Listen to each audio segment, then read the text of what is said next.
All right, so let's discuss now the last model on. I wanted to go over the paper on frequency of reporting, talk about transparency and so on, but I think that would take much longer. I may share my notes with you on that, even that I'm not covering it.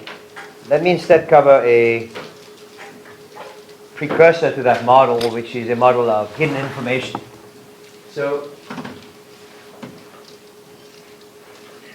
I think empirically it has been shown that accounting reports, earnings reports, are pretty stale by the time they come out.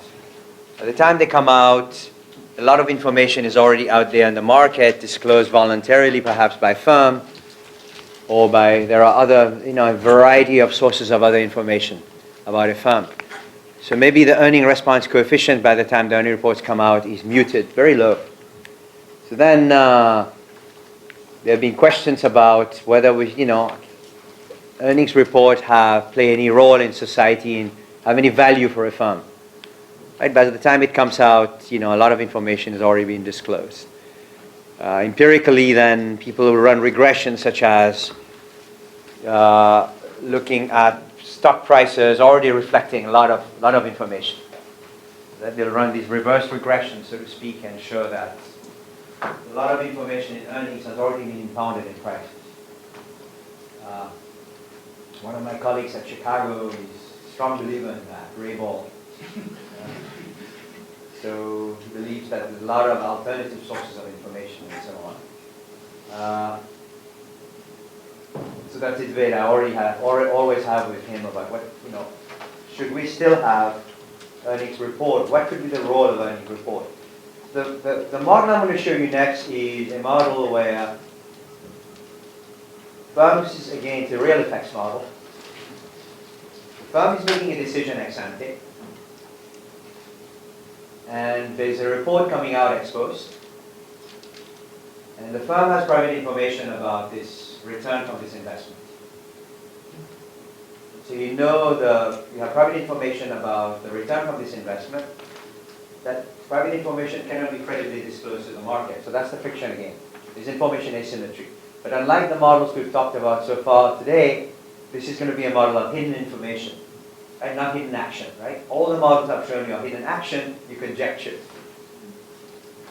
Now it's going to be a model of hidden information in the sense that you have private information about the profitability of your project, but you cannot credibly disclose it. What will happen is, so you invest ex ante, but there is before your terminal cash flows are realized, there's an income statement, think of it this way, an earnings report that comes out that shed light on your terminal cash flows. So that's like an earnings report, think of it that way. What is the role of that earnings report? Now, without any real effects, the role of the earnings report is just going to be to form better posteriors about terminal cash flows. But with real effects, I'm going to show you in this model that anticipation of this report is going to discipline your choice of investment ex ante. In what sense? In the sense that if you are a low type, so this is a model of hidden information, therefore there are types. If I'm a low type, I have low profitability, I may be tempted to overinvest to communicate to outsiders that I have a very profitable project. But given that there's a report coming out ex post, and that report is going to depend on my type, and I'll show you how, that would discipline my choice of investment ex ante. In fact, I will be forced not to overinvest too much. Because if I overinvest, I bear the cost of investment. Problem is I won't get all the benefit because the report ex post is going to essentially price the firm's true type. Such that, therefore, an ex post report, an earnings report, is going to discipline the choice of investment ex ante. Right? So in that model, therefore, there is now a role for an earnings report that comes out ex post, even though it might be stale. But given that the report is going to be verified and it's credible information, the mere anticipation of that report coming out is going to induce managers to be disciplined ex ante. Disciplined in what sense? Disciplines in their choice of the investment, such that with the earnings report, their choice of investment is going to acquire an informational role. If you're a low type, you'll choose a lower level of investment. If you're a high type, you'll choose a higher level of investment. Without this earnings report, I'll show you that there's a massive distortion in investment in the sense that there's a pooling equilibrium. Right? So a pooling equilibrium means that regardless of your type, everybody is choosing the same level of investment. So they're being pooled. Then the market cannot infer your type. But with the earnings report, I'll show you that investment will acquire an informational role and you can sustain a fully revealing equilibrium, whereby your choice of investment will reveal your type. Okay? So that's the kind of model. So hopefully we'll go over it. So I'm going to simplify the model a lot more than I have here in my notes, just to convey the insight. And of course, this paper is an old paper in Zhou, 1998, by Canodian Lee. Claudia was my advisor at Minnesota. And I know this paper very well because I was a Ph.D. student around that time, starting around that time he was working on that paper. So it's a very interesting paper because it's, if you read the paper, essentially, it's the way that you should write theory paper. Because everything in that paper is laid out step by step. Nowadays, most theory papers, I hate papers that send everything to the appendix because you can't quite see what's going on. You just see proposition, intuition, proposition, intuition. Right? The way to do theory is essentially for a reader to essentially, an author of a paper, to lay out the model and explain the intuition and step by step show you the derivation. Of course, you can't put everything in the paper, but you need to strike the right balance, right? So that paper does a very good job at explaining the information. So I encourage you to have time, if you have time, to read that paper. Again, I'll present it here, I'll give you a sense of it.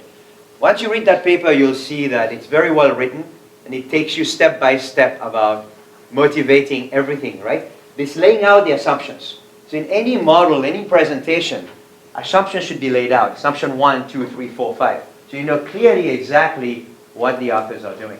That paper does a very good job of that, right? So if you think of reading a good theory paper, if you were to ask me, maybe I'm biased, but that's one of the papers in accounting that the Canodian Lee paper lays out things very, very clearly, right? I'll give you a flavor of that model here, but again, I encourage you to take a close look at it and read it in terms of seeing an example of a paper where things are very clear. Nothing is under the rug. Everything is out there. They're talking about the importance of this assumption, how strong it is, and so on. All right, so here is the technology of the paper. You invest in a, well, let me lay out the timeline again, and then I'll write the technology. So it's a two-period model, just like we've been doing all day. You choose an investment, K, level of investment, K, at date 0. And you choose K at a cost. So this is where I'm going to simplify the model compared to what's in the paper for the sake of time. The cost of CK. And mu is private information of the managers, right, at date 0, of firms to insiders. Now what is mu? I'll tell you in a second. You choose a level of investment K at some cost C of K. Cost is going to be convex and so on. In the paper there's no cost when you read it because there's risk aversion. And risk aversion of the shareholders is going to induce the manager to choose an interior level of K. I want to get an interior level of K without risk aversion here because I want to focus on this disciplining role of the accounting report. I'm going to assume there's a technology, a convex cost to invest in K. Right? I call that C of K. Mu is private information. So the manager invests K in light of her private information, mu. This investment generates future cash flows. Future here is captured by date 2, and that's theta. And theta takes the following form. K times mu plus gamma. Right? So gamma, so theta is terminal return in this model. Gamma essentially is normally distributed with mean 0 and variance sigma gamma squared. And therefore the expectation of theta given K comma mu is K mu. Right? So ex ante, think of ex ante, the expected return, terminal return from the project is K times mu. Right? Because gamma is just a shock to cash flows for terminal return. Think of it that way. Right? And has mean 0 and variance sigma gamma squared. So the expected terminal return is K mu. Right? So what is mu? Mu then is the mean return, the average return per unit of investment. Right? Because K is the level of investment. So mu is the mean return per unit of investment. And mu is private information at date 0 in this model. Private information to the manager, and the main assumption in this model is that mu cannot be directly, credibly communicated to the market, which means that the market will have to form inferences about mu from whatever information is observed at date 1. Right? And we'll see that in a minute. So what is observed at date 1? This is an accounting report Y, as the paper calls it, that shed light on terminal cash flows. And here's the statistical structure of the report. Y is equal to theta plus noise. So Y is theta plus K times epsilon. K, again, is the level of investment. So the larger the level of investment, the higher is the variance of Y given theta. Right? This is essentially, so epsilon is distributed normally also with mean 0 and variance sigma epsilon squared. So epsilon is measurement noise.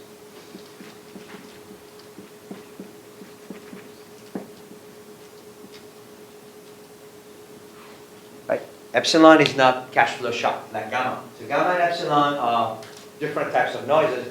Gamma is truly a cash flow shock, terminal return, while epsilon is measurement noise. Right? You're measuring these terminal cash flows. So Y is disclosed at date 1 and has this following statistical structure. Right? The mean of epsilon is 0 and the variance is sigma epsilon squared. Right? And views private information. Now, what will become useful in the model very shortly, you'll see, is we will care about this parameter beta that I'm going to define right away. Beta is defined as sigma gamma square over sigma gamma square plus sigma epsilon square. You may say, why do we care about this? Well, we'll form posteriors very shortly of theta given y, and you'll see that this parameter beta will pop out in the conditional mean and so on. So beta is sigma gamma square over sigma gamma square sigma epsilon square, and beta lies between 0 and 1. And clearly beta, as beta goes to 0, that implies that the report y is useless. Useless in the sense that it doesn't provide any information about theta. Right? If beta goes to 0, that means that sigma epsilon square is going to infinity, which means that beta is going to 0. If sigma epsilon square is going to infinity, that means that y is not revealing any information about theta. Right? So that's one comparative static that might be interesting. As beta tends to 1, that means that y reveals theta. Right? Beta goes to 1 means that sigma epsilon square is going to 0. Because beta goes to 1, that means that sigma epsilon goes to 0, which means that y is revealing theta. Right, so we'll use beta, if you will, as a measure of the precision of the report. Right? How good is y? How good is the y in revealing the terminal cash flows? But this is a model of real effect. So what we'll care about is the choice of k. How does k change in light of beta changing? Right? If the ex ante you're expecting a very precise report, how does that affect your choice of k ex ante? Are you more disciplined in what is investment more is your investment decision more efficient and so on? So that's the model, right? That's the model. A benchmark again quickly here is full information economy. Well, first of all, what do you care about here? The objective function.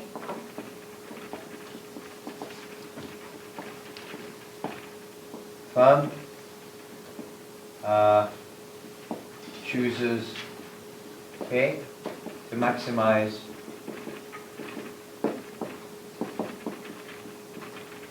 E of P tilde. So again, same objective function we've been looking at. You care about the price at date 1. Therefore, all your decision ex ante is to influence or maximize shareholder value at date 1, right? We don't care about terminal cash flows, right? So P is the endogenous price of the firm at date 1. Right? Again, the reasons for why you care about P is the variety of reasons I gave you guys. You can think of an overlapping generations model where the current shareholders liquidate all their holdings at date 1 and consume P, and the managers essentially the same as the current shareholders, therefore maximizing the welfare of the current shareholders. Or you can think of P is essentially what the manager cares about via his or her compensation contract and so on. Right? I'm completely agnostic again, just like I've been throughout the day about this. All I care about is that you want to maximize shareholder value, you face market pressure. That's what you care about. If you care only about terminal cash flows, everything is moot. Nothing matters because then you'll always choose the optimal K. Who cares Mu's private information? You will choose the right K, which is you set marginal benefit equal to marginal cost and choose the optimal K. What gets interesting is what happens when you care about prices. Then of course, now suddenly the inferences you can draw from the information at date 1 will influence your choice of K. And give what happens when Mu is private. What can the market learn about K given that Y is being disclosed? That's what we want to go after, right? So full information economy,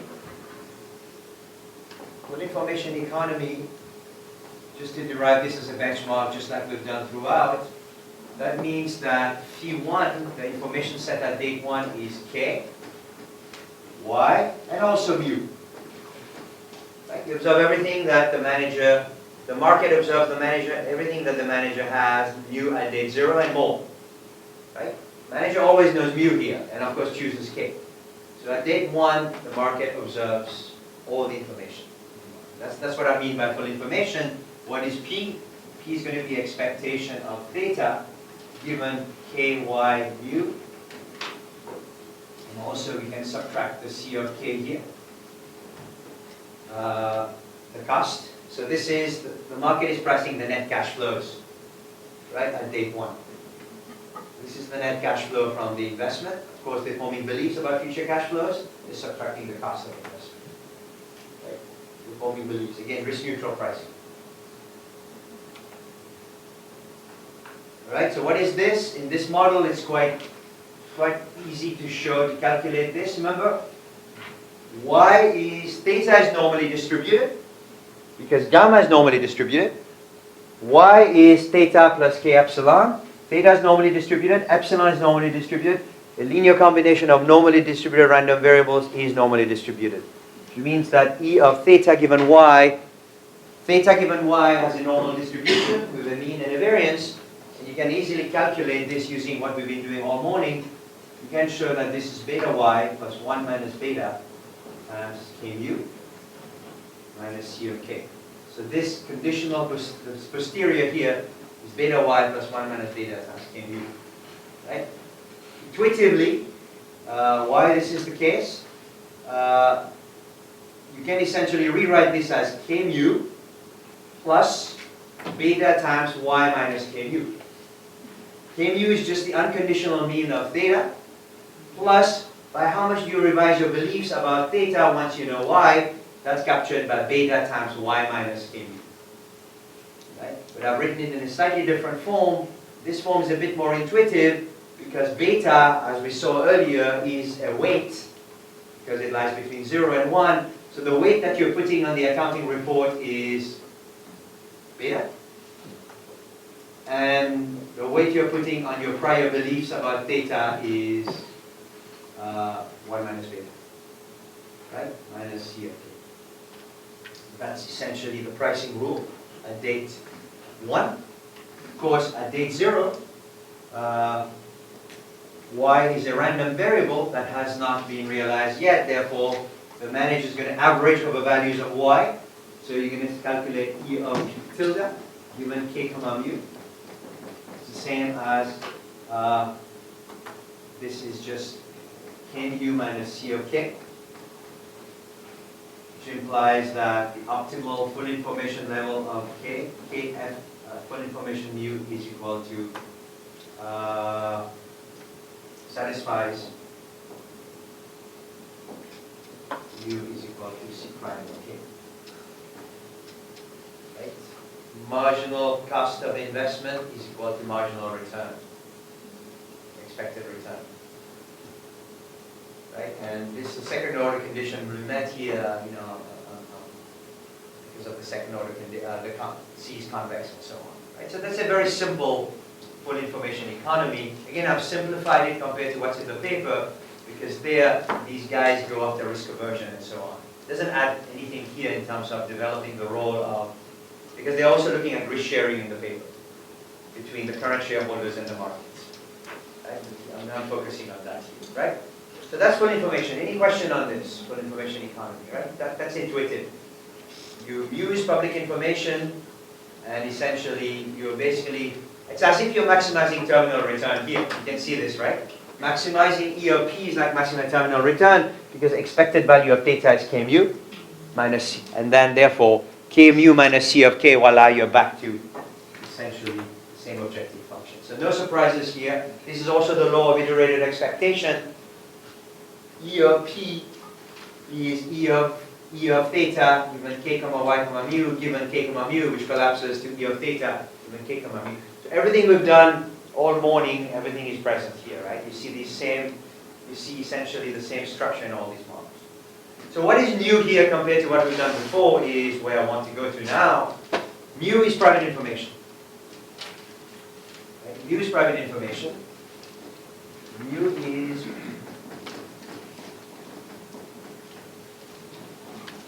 and cannot be credibly disclosed.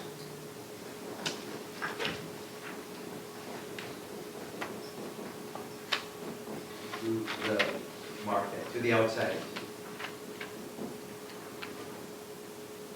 So then what does the market do at date 1? Well, what is Phi 1 now if you use private information? Well, they still observe K, the level of investment, and they have the accounting report Y.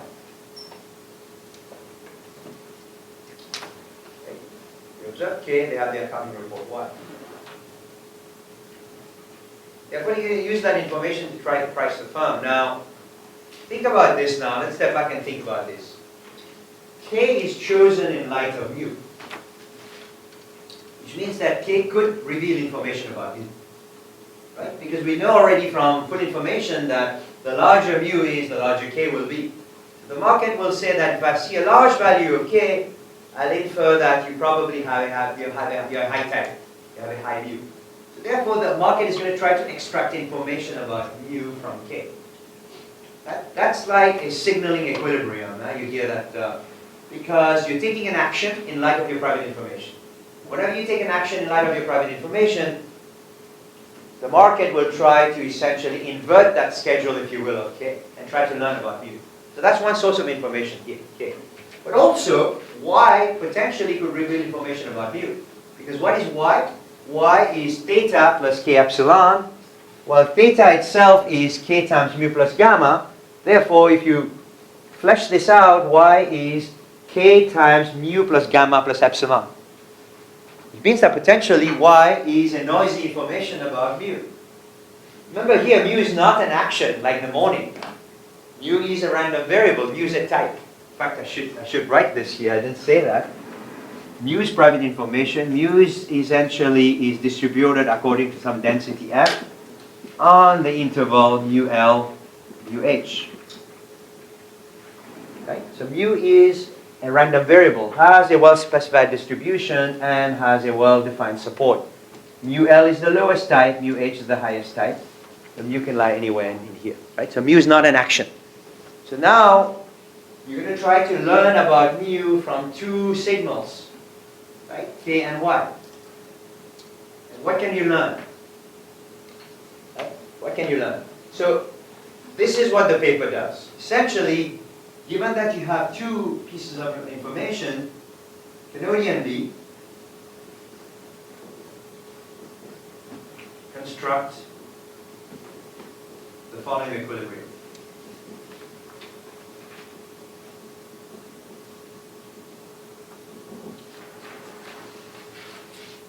they show that the market will perfectly infer mu from K and use Y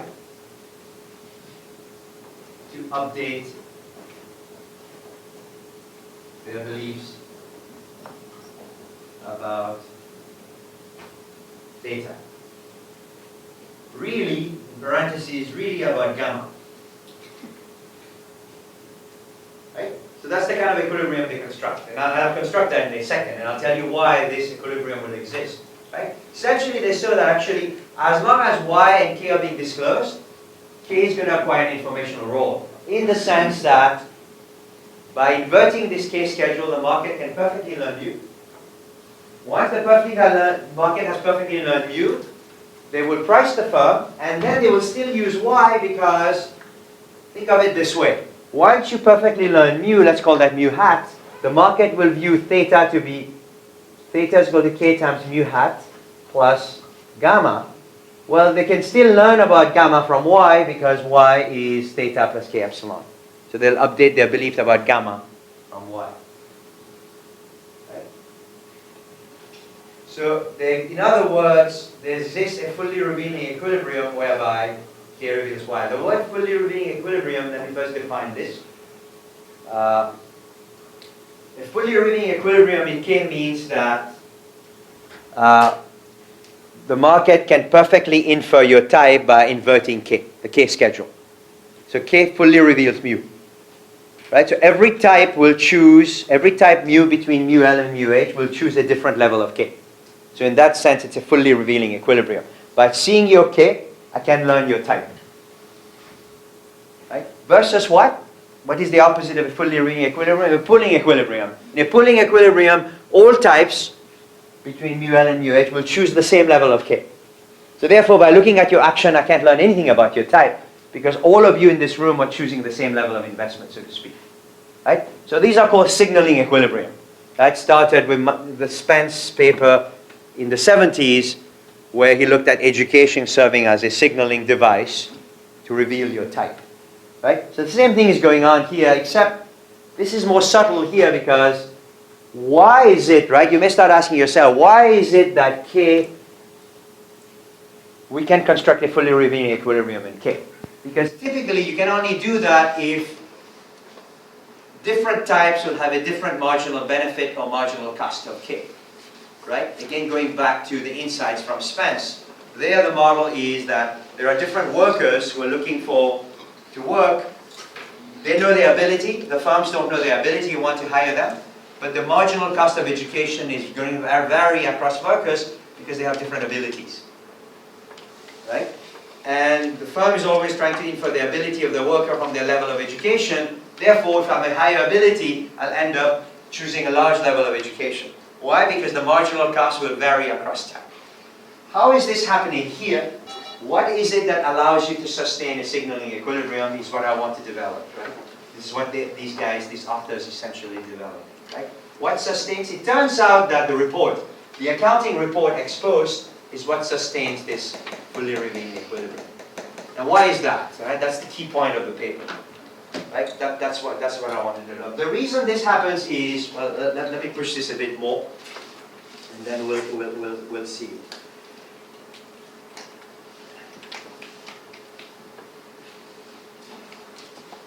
Or should I push the math a bit more? Okay, let's develop this disciplining role. So why does the firm's level of investment reveal the firm's type? Right? How is it possible that we can construct a fully revealing equilibrium? Is another way of asking that. To see this, another way of saying it is, so stated differently, why does the accounting report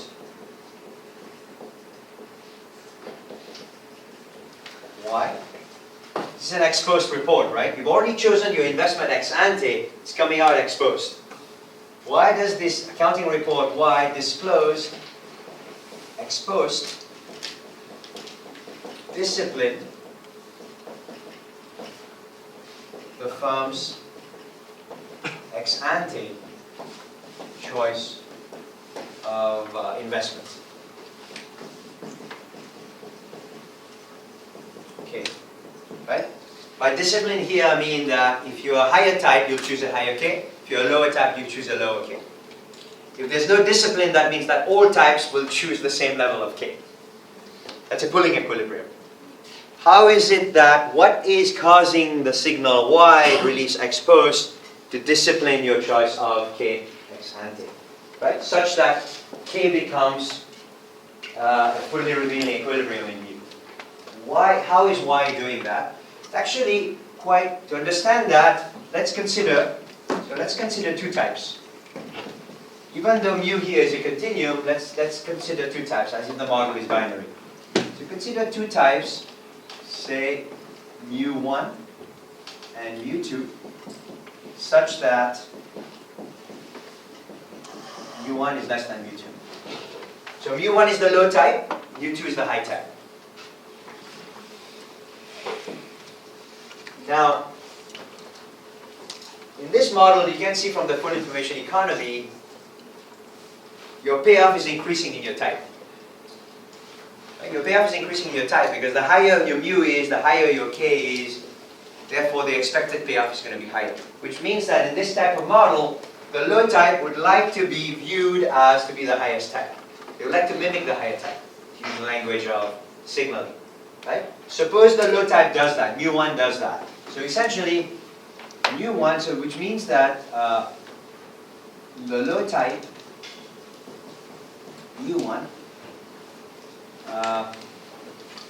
let me write more precisely. So the low type mu1 would prefer to choose the same level of investment as type mu2 in order to be inferred as a high type.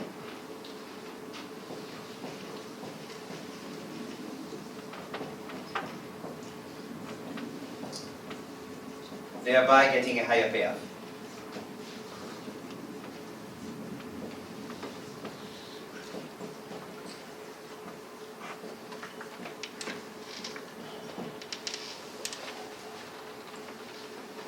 So that's essentially what's going on. Now let's look at the incentives of mu1 to do that.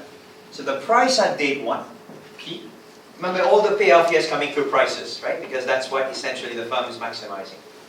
So P at date 1, or P1 let's call it that, is beta Y, we saw that already, plus 1 minus beta, K of mu, right, minus CK. That's the general form of the pricing rule at date 1. Now if I'm a low type,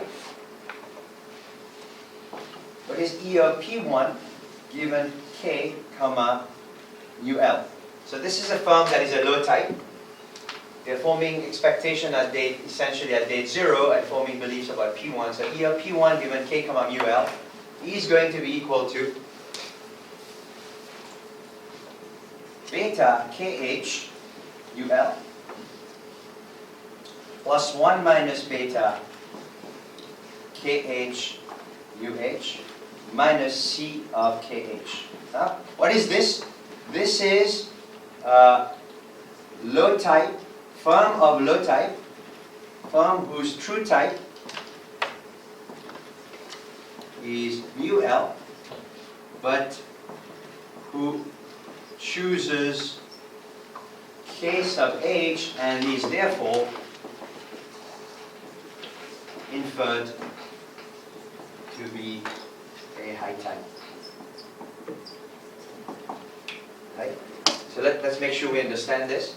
So this, your true type is mu L. but you're choosing a level of investment, and therefore you're inferred to be a high type by the market. And this is embedded in here. Let's make sure we understand that. So this is P1, but now you're choosing a KH. If you're choosing a KH, right, so maybe I should be careful. You have P1 given KH minus MUL. So this becomes beta times KH times MUL, right? Because when the market is forming expectation, when the manager, if your true type is MUL, your average, the average of beta times Y is beta times KH, because that's what you're choosing, times MUL, because Y depends on your true type. Plus 1 minus beta, well, this is the market's belief, ex-ante beliefs about, about the expected value of theta. That's 1 minus beta times KH UH. Minus C of KH, because that's, you're choosing a level of investment KH. So that's the expected payoff of a firm whose true type is MUL, but who is inferred to be of type UH via their choice of K. They're choosing KH. By choosing KH, they're inferred to be of type UH. That's the expected payoff.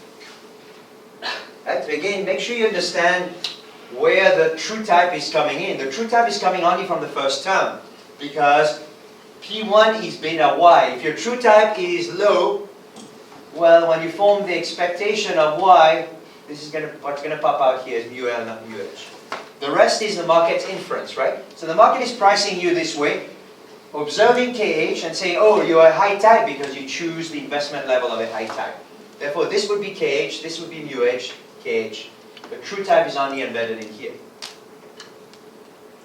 Okay. So that's the expected payoff of a firm whose true type is MUL, but who chooses KH and is therefore inferred to be a high type. Now I can rewrite this as follows. This is the same as the expectation of P1 given KH, comma, UH minus KH times UH minus UL. Make sure I didn't make a mistake. Yeah, that's fine.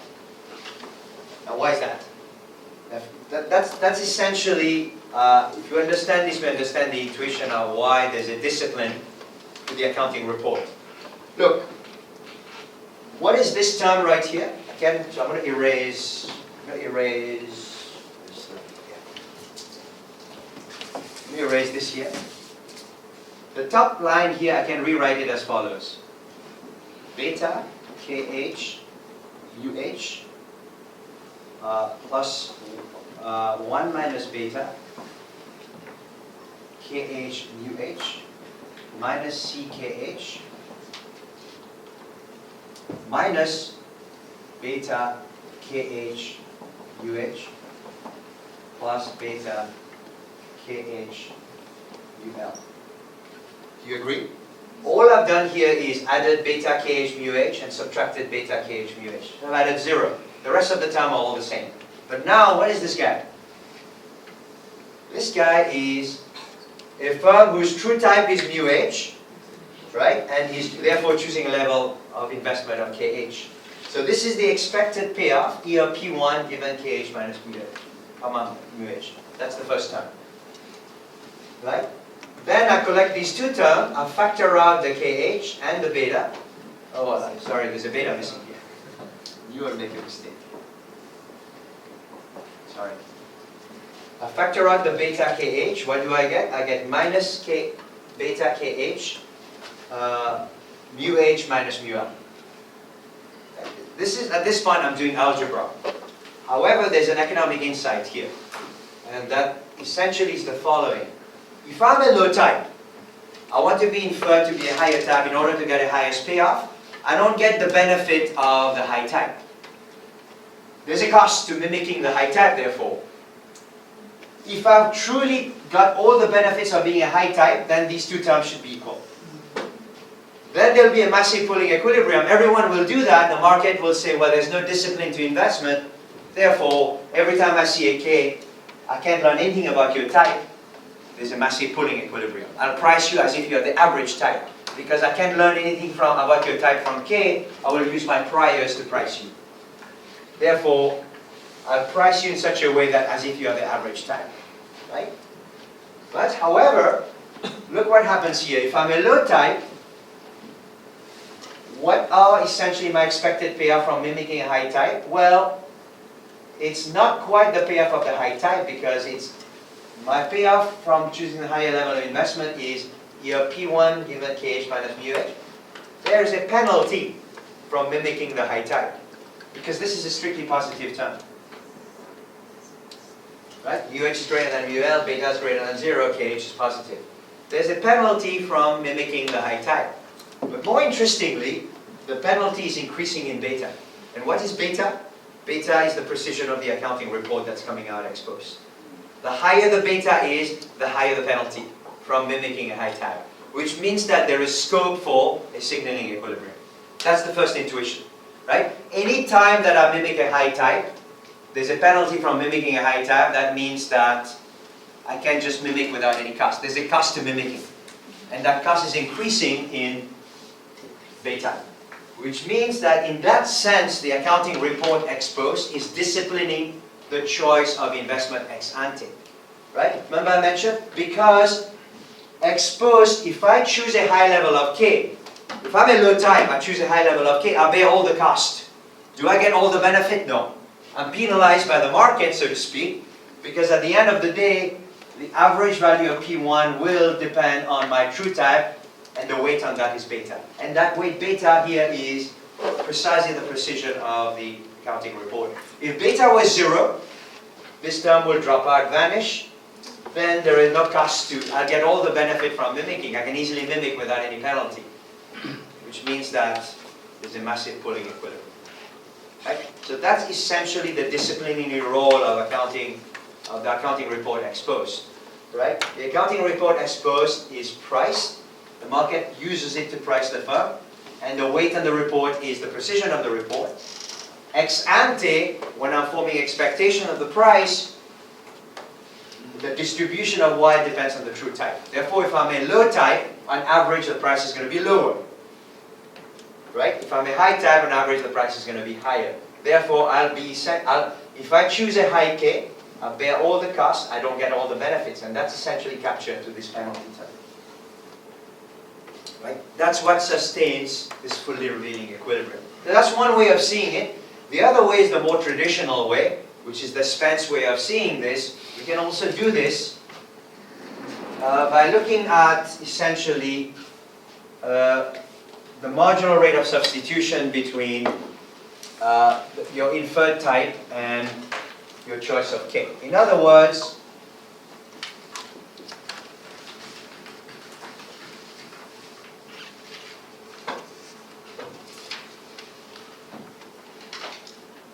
let me push this a bit further. I'll do the marginal rate of substitution a bit later. Okay? Let me first develop this fully revealing equilibrium. Right? So another way of thinking about this is, suppose beta is equal to 0, I'm claiming that there's a massive pulling equilibrium. Well, why massive, I don't know. There's a pulling equilibrium. It is a pulling equilibrium. I don't know why I call it massive, but I'm getting tired. Why is there pulling equilibrium? Well, let's think about this intuitively. What is P1 now? If beta is 0, that means that you don't observe Y. You observe K. Right? There's no Y, because beta 0 means that Y is useless. Y doesn't reveal anything about beta. Now let's think about what the market is essentially going to do. Suppose market says that, oh, every time I see a K, the market forms the conjecture. So given K, suppose the market believes that all types mu greater than some mu hat, the type is mu greater than mu hat, right? Firm's type is mu greater than some mu hat. I'm going to show you that this kind of beliefs is not sustainable, right? And mu hat is greater than, let's say, mu L. So every time I see some k, I form the belief that, oh, your type is greater than some u hat, which is greater than ul. When u hat is greater than ul. And the firm will price you. The market will price you based on that beliefs. It'll get a positive price. Right? It'll price you and say, oh, you believe. Now, imagine that you're a very low type. You would say, oh, well, I'm also going to invest. Because anytime I invest, the firm will form the beliefs that my type is greater than some u hat. Right? Which means that all types will invest. There's no discipline. Right? The only sustainable conjecture would be that all that the market can learn when they see a firm investing is u hat is equal to ul. So, right? In other words, every time I see a firm investing, all I can learn is their type is at least greater than equal to ul. Which again means that there's a pulling equilibrium, massive. In other words, there's no separation. Without the signal y, there is no discipline in the market. The discipline is coming from the fact that as soon as there's the signal y, it's going to be priced, and then the distribution of P1 depends on the firm's true type via y. And that's what's essentially disciplining the firm of the choice of the firm investment ex ante. Right? The firm's choice of the firm's investment ex ante. Right? So now let's construct this fully revealing equilibrium. The way I'm going to do this is very much the way that Spence does it in his classical paper. There are various ways you can essentially develop this, but let me do it the traditional way. So, construction of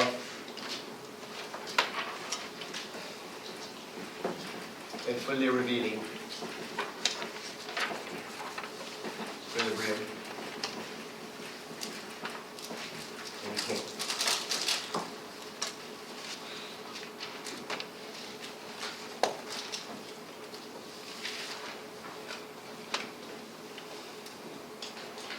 So,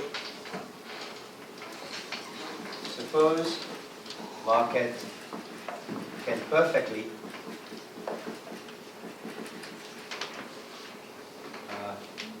infer mu from K. Let the market's inference schedule be mu R of K. R for fully revealing. Right? So you're observing K, the action. You're going to invert it and try to learn something about mu. Let that be the market's inference schedule. Mu sub R of K. I have to characterize this schedule, inference schedule, very shortly. Right? Suppose the market, in fact, is perfectly can perfectly learn about mu from K, and that inference schedule is this. Right? Then P1 is going to take the following form. Okay, at date 1. Beta y, see if this makes sense, plus 1 minus beta K, because that's observable, mu R of K. Right? Because this is really the prior mean. So every time I see a K, I'm going to try to calculate your mu. Minus C of K. Do you agree? Right? Again, I'm essentially saying that I'm trying to infer your type by looking at this. And if you think of the pricing rule here mu was publicly observable, but here it's not. I'm going to try to infer your type from K. Therefore, replace the true mu with the market's inference, which is mu sub R of K. You can drop the R if you want. R says fully revealing. Okay? Minus C of K. So this is well defined. Given the inference schedule, this is well defined. Right? Now, here is essentially the equilibrium then.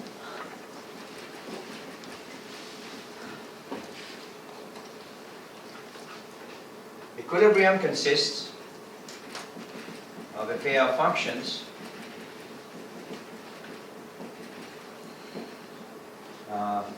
K of mu and mu R of K, such that 1,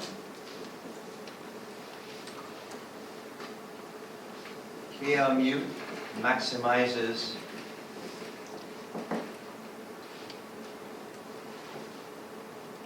let's call that stars. As now known, I like stars. 1, 2, 3, 4. K mu maximizes stars given mu r of k. And 2.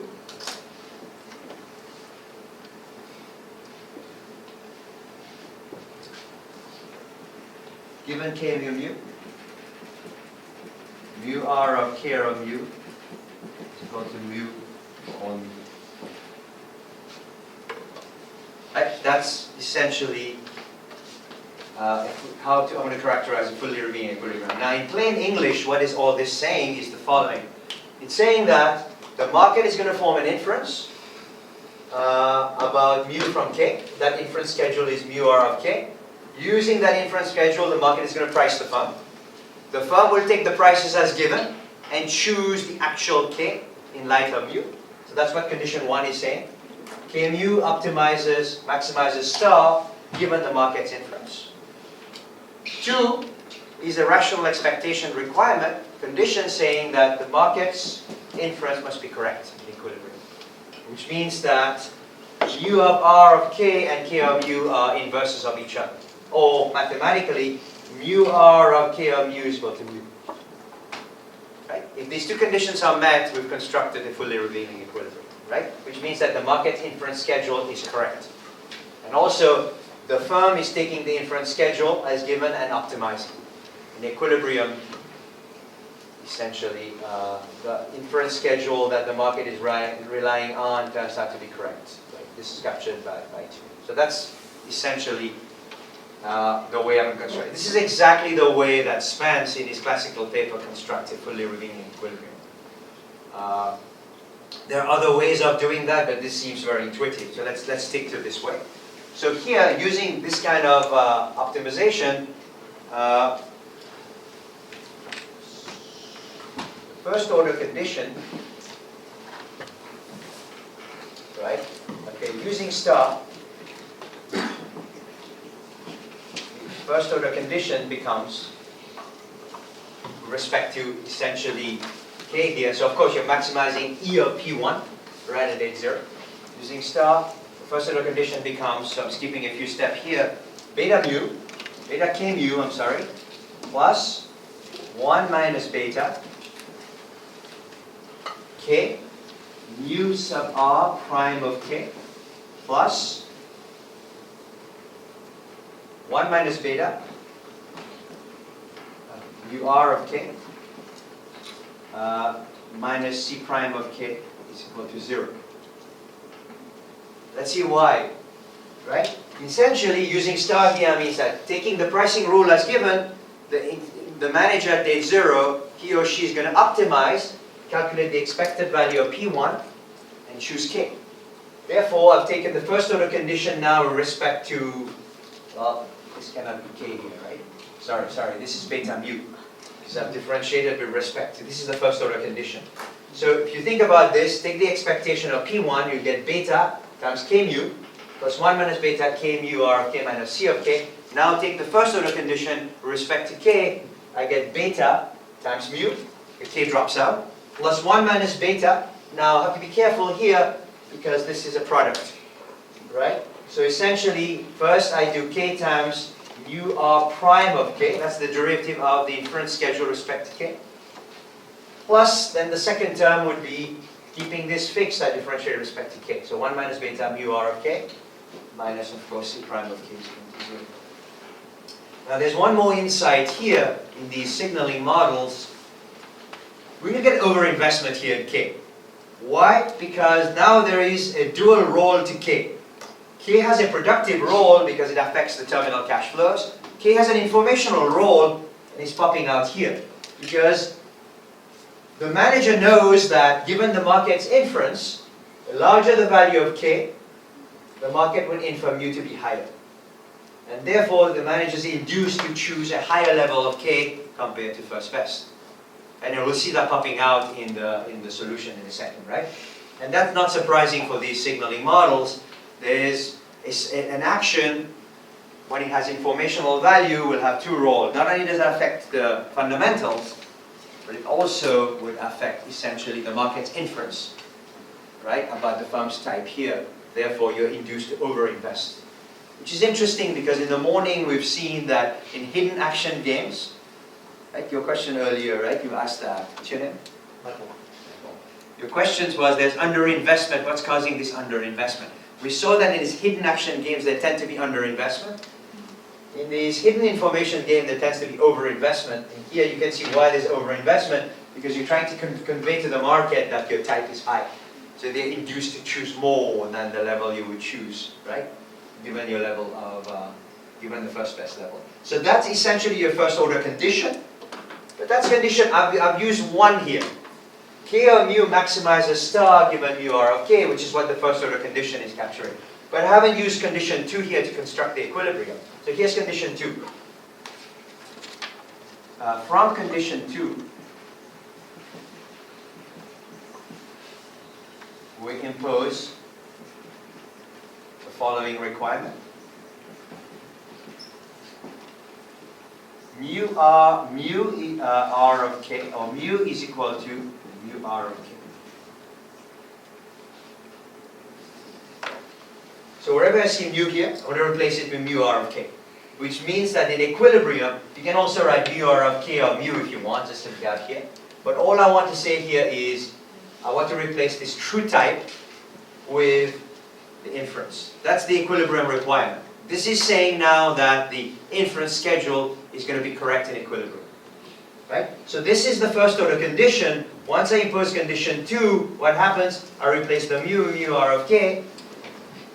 We get an equilibrium condition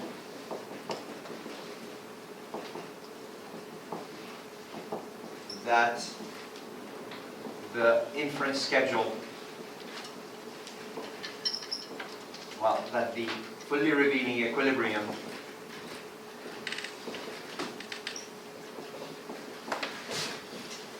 will satisfy. Right? I'm running out of board space here, so let me erase this. So this is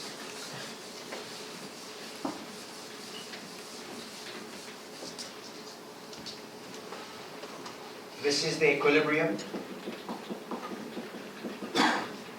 condition. So I'm going to replace mu in the first order condition mu r of k. I get beta mu r of k plus 1 minus beta k times mu r prime of k plus 1 minus beta mu r of k minus c prime of k is equal to 0. Right? That's the equilibrium condition. Right? So I've exploited both here. One was from the first order condition. I take the inference as given. I optimize. I choose k. The second one here is that the inference schedule must be correct in equilibrium, in the sense that mu r of k or mu is equal to mu. So taking the first order condition, I replace the mu with mu r of k. Now why do I want to do that? I want to essentially now characterize the inference schedule in equilibrium. Now what is this equation here? It's an equilibrium condition. It's actually a differential equation. It's a first order differential equation if you think about it. Now you can put it in the form that is more familiar, d mu dk. This is d mu dk. You can write these as essentially mu of k, right? And this is k, right? So this is a first order differential equation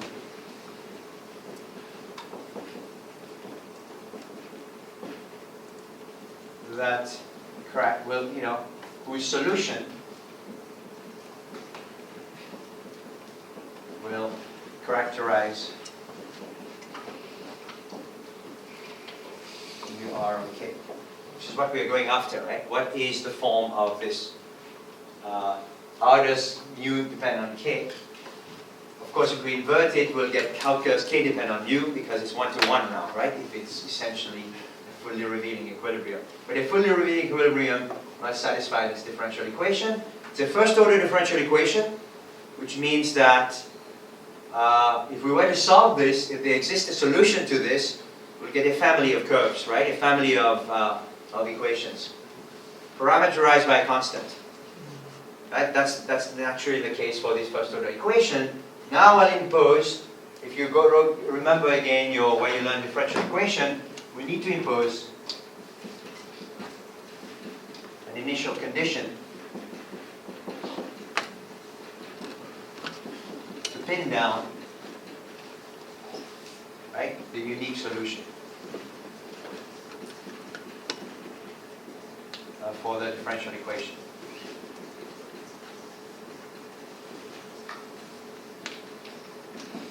And the unique solution we're going to impose here is what? Mu of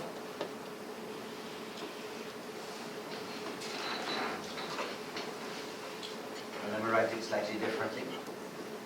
K of UL. So now I'm writing K as a function of the type. Here, of course, is U as a function of K, but it's invertible. K of UL is going to be equal to K full information of UL, where K full information of UL satisfies, what was it? UL is equal to C prime of K. Right? So the initial condition here is saying that, remember I need to pin down, I need to solve for this differential equation. It is going to be parameterized by a constant. To pin down that constant, what we need to do is impose an initial solution. In these type of games, you won't be surprised that the most natural initial solution will be that the lowest type should not have an incentive to deviate and overinvest. The lowest type here is mu L. So I'm going to assume that the solution to this differential equation, I plug in the lowest type. For the lowest type, they should choose the full information level of K. Of course, the full information level of K is such that the marginal cost of K equals the marginal benefit, which we know in our environment is mu L is equal to C prime of K, right? So that's essentially the lowest type. That would allow us to characterize this differential equation. Now, we can push this further, but we can already get some insights from this differential equation once we solve it and essentially impose a solution. I don't know how to solve this, right? Because this is not actually easy to solve. No. If you're very good at solving differential equation, try this. It's actually not easy. It looks very innocuous, right? Because this is the form beta times mu of K plus 1 minus beta K times mu prime of K plus 1 minus beta mu of K minus C prime of K. You can even essentially put a structure in the cost function, but it's not that easy to solve. Right? You should try it. However, we can get some insights from it without solving it. And there also exists a linear solution to it that I'll show you in a minute. But here's an insight you can get from this differential equation. It's the following. It's, let me raise, done soon here, Jeremy. Let's go till 5:30. Is that okay? Yeah.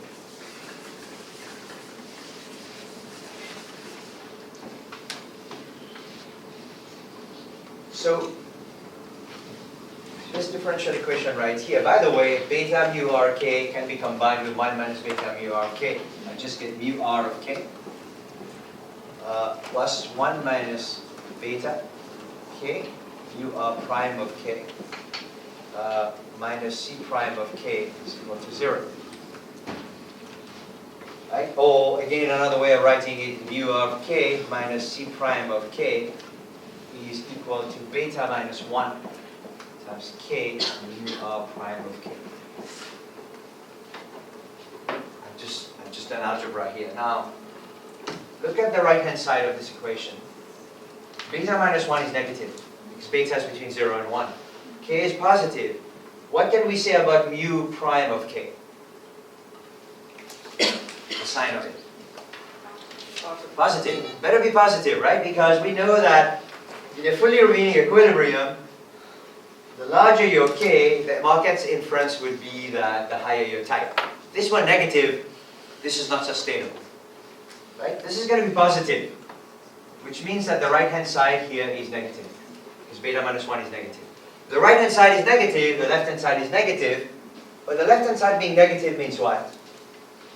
That means that mu r of k is smaller than c prime of k. What does that mean? Overinvestment in k. Overinvestment in k. Which means that there's going to be overinvestment in k for all types here. Of course, we've imposed except for the lowest type. There's no overinvestment, right? Again, that's another feature of these signaling models whereby, you know, all types overinvest except for the lowest type, right? Except for the lowest type. Again, this should not surprise you here given what we saw earlier, because there is a benefit now to choosing high level of k. You can see from the first order condition, right? The idea is that the higher k is, this is positive, there's an added benefit because the market will infer your type to be higher, right? There's an informational role now to k that was not present when mu was observable, right? So there's an overinvestment, and essentially that's what's going on right here. What else can you learn? What happens when beta is 1? When beta is 1, this term drops out. Therefore, you get mu r of k minus c prime of k is equal to 0, which is you're back to first best. Why is that? Well, not surprising. Beta 1 means that y is revealing theta at date 1. Therefore, there is no role for, you know, the market doesn't need to form any inferences about mu because you're essentially disclosing theta at date 1. All they care about is theta. Right? All they care about is theta at the end of it. And that's why essentially you see that you're back to, so this is comforting, that you're getting full information, right? Allocation 1 beta is equal to 1. So that's another feature of this.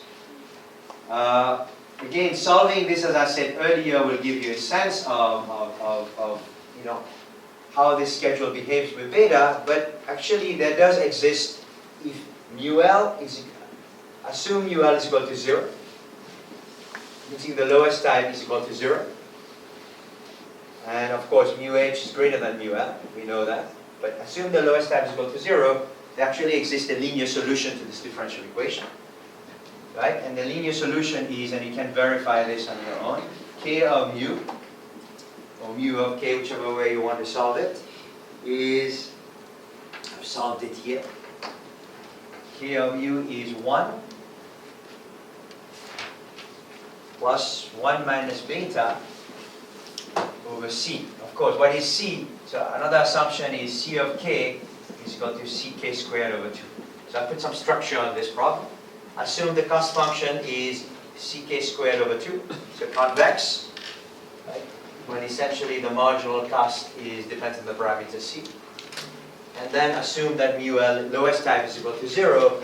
You can show that k of mu, which is 1 plus 1 minus beta over c, satisfies this differential equation. Or another way of writing it is mu r of k, which is essentially solving for, oh, sorry, this is multiplied by mu, obviously, not just that. So this is, you can also solve for mu r of k, which is essentially ck divided by 1 plus 1 minus beta. This is the inverse of this function, which is what you really get from this differential equation. But it's more intuitive to write it this way, because this is telling you how k is behaving with respect to mu. Now, how does this compare with full information? So that's the last thing I'll write.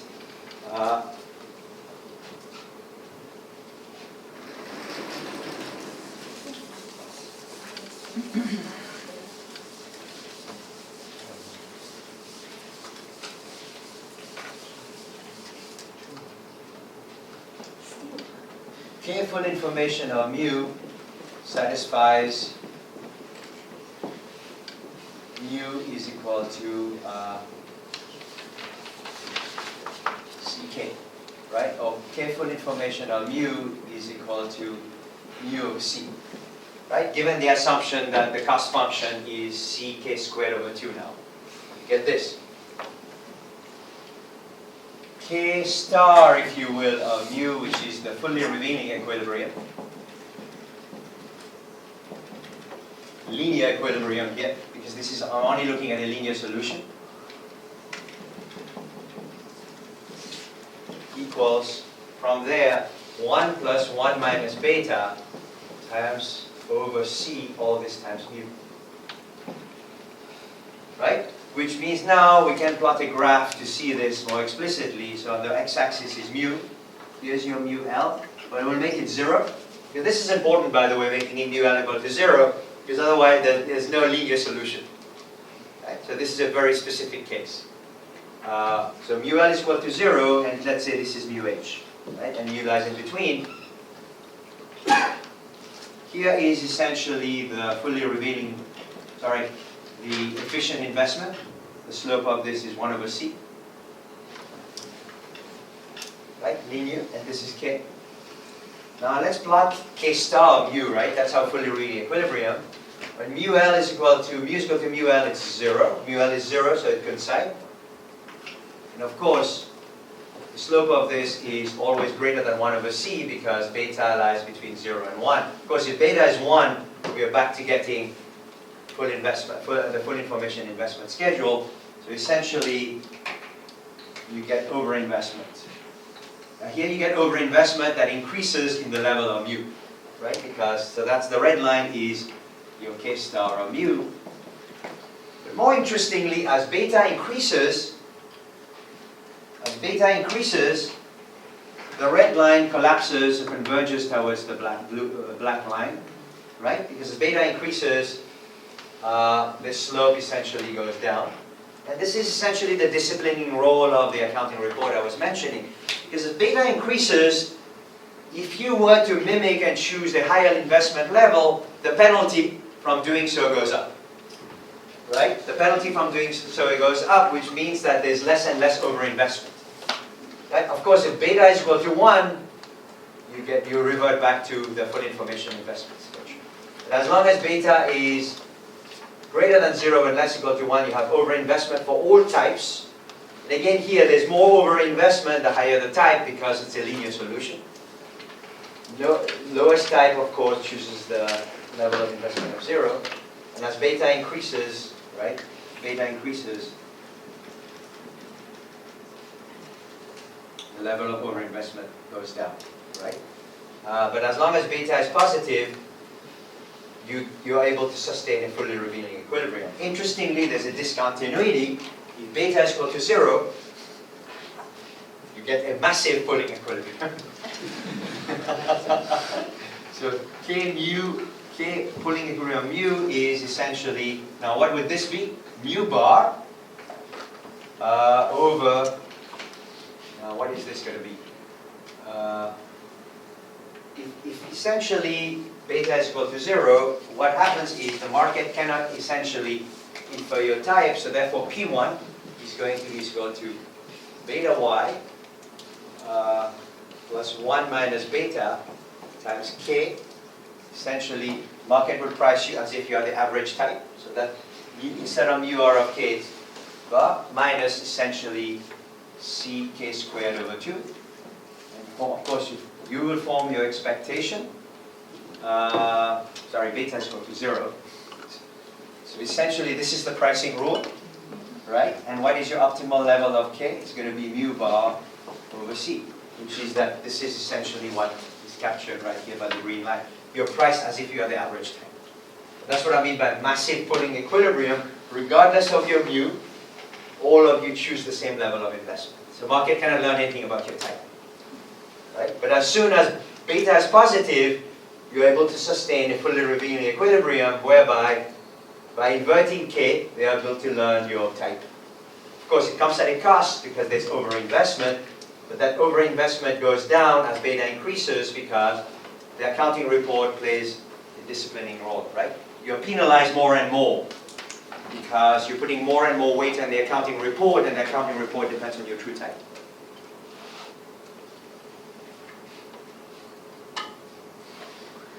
Okay. 5:30.